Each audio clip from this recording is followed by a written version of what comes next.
Ephesians chapter 2. In the past, you were spiritually dead because of your disobedience and sins. At that time, you followed the world's evil way.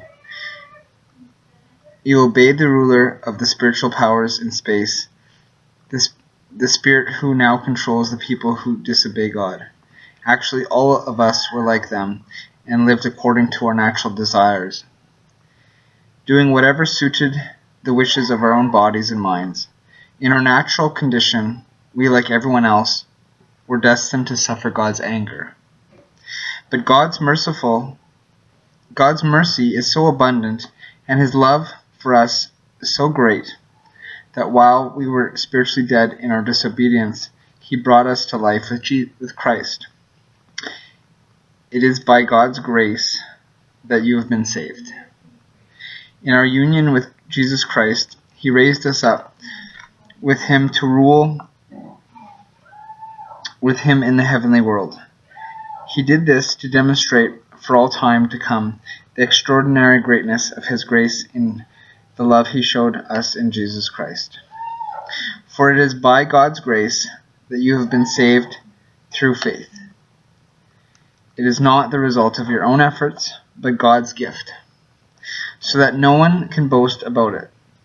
God has made us what we are, and in our union with Jesus Christ, He has created us for a life of good deeds, which He has already prepared us to do.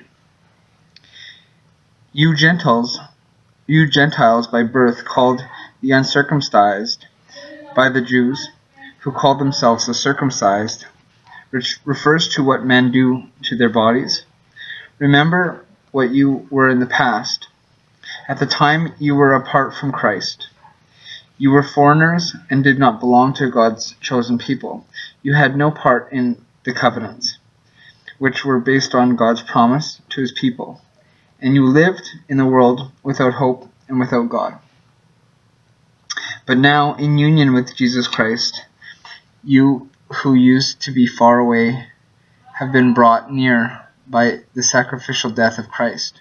For Christ Himself has brought us peace by making Jews and Gentiles one people. With His own body He broke down the wall that separated them and kept them enemies. He abolished the Jewish law with His commandments and rules in order to create out of the two races one new people in union with Himself, in the way making peace. By His death on the cross, Christ destroyed their enmity. By means of cross, He united both races into one body and brought them back to God.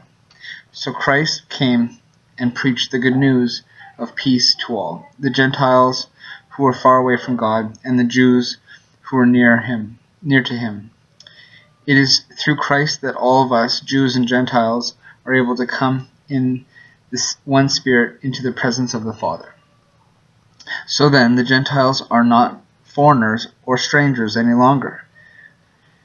You are now fellow citizens with God's people and members of the family of God. You too are built upon the foundation laid by the apostles and prophets, the cornerstone being Jesus Christ Himself. He is the one who holds the whole building together and makes it grow into a sacred temple dedicated to the Lord. In union with Him, you too are being built together with all the others in a place where God lives through His Spirit.